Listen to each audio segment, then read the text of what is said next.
कक्षा 12 के समस्त छात्र सर्वप्रथम बोलेंगे सरस्वती नमः। आप लोगों ने गांधी बापू के प्रति जो युगांत रचना श्री सुमित्रानंदन पंत जी की पढ़े हैं, उसका आपने दूसरा भाग आप लोग अवलोकन करेंगे।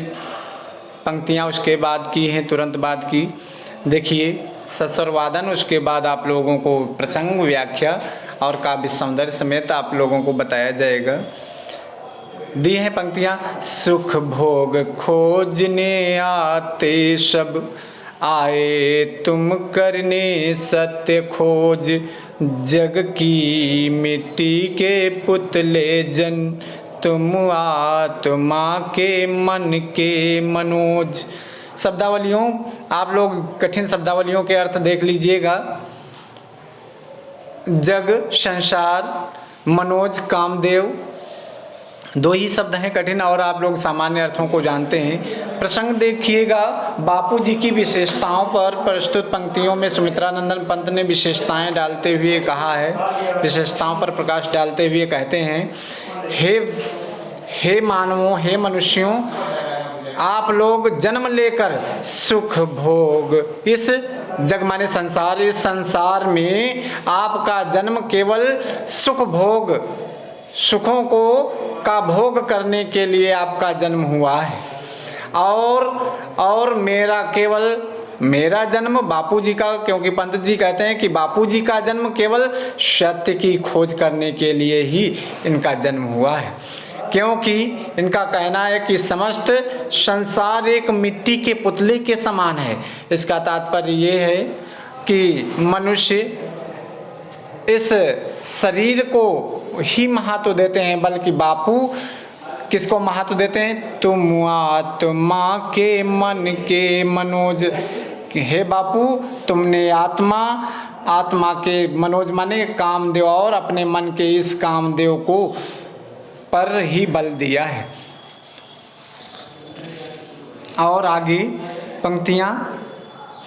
जड़ता हिंसा इस स्पर्धा में भर, चेतना हिंसा नम्र ओज। पशुता का पंकज बना दिया तुमने मानवा सरोज। और आगे पंक्तियां।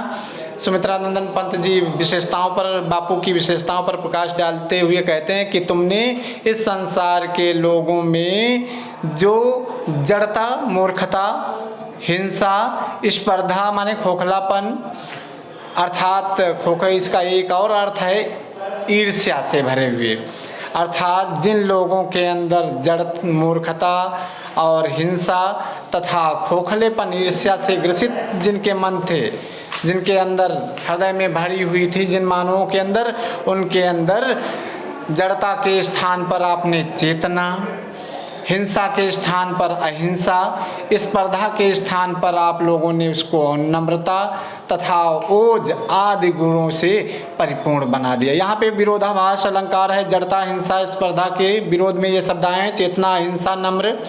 तो आप लोग ध्यान देंगे, संसार के लोगों, जिन संसार के लोगों के हृदय में मूर्खता, हिंसा तथा ईर्ष्या से ग्रसित जिनके मन भरे हुए थे, उन लोगों के हृदय में बापू ने जन्म लेकर अपने सद्गुणों से उनके अंदर चेतना का, अहिंसा का, नम्रता का तथा ओज का संचार किया है। पशुता का पंकज बना दिया।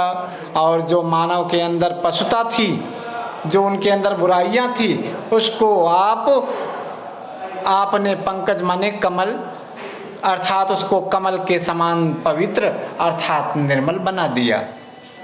तुमने मानवता का सरोज। और तुमने मानवता रूपी, हे बापू, तुमने मानवता रूपी जल में कमल खिलाकर उनकी आत्माओं को पवित्र बना दिया। यहाँ पे रूपक अलंकार है। मानवता रूपी जल में कमल, मानवता रूपी जल का कमल खिलाकर तुमने उनको शुद्ध तथा निर्मल बना दिया, अर्थात तुमने उसमें आध्यात्मिक रूप से और बौद्धिक रूप से उसके हृदय को निर्मल और पवित्र बना दिया। अब इसका तात्पर्य आप लोग काव्य सौंदर्य देख लीजिएगा प्रस्तुत पंक्तियों का। यहाँ बापू की विशेषताओं पर प्रकाश डाला गया है और बापू ने इन प्रस्तुत पंक्तियों में सुमित्रा नंदन पंत जी ने सत्य, अहिंसा और प्रेम पर बल दिया है। नंबर 2 है आपका विरोधाभास, रूपक और अनुप्रास अलंकार है। तीसरा अद्भुत रस है, प्रसाद गुण है और गीत काव्य है, लक्षणा और व्यंजना शब्द शक्तियाँ हैं। बस इसी के साथ यहीं पे आप लोगों का ये सामान्य 8 पंक्तियों की संदर्भ समेत हो सकता है पीछे आपके कार्य हेतु दिए, अभ्यास कार्य हेतु प्रश्नोत्तर दिए हों, आप लोग उनको अवश्य करेंगे। धन्यवाद।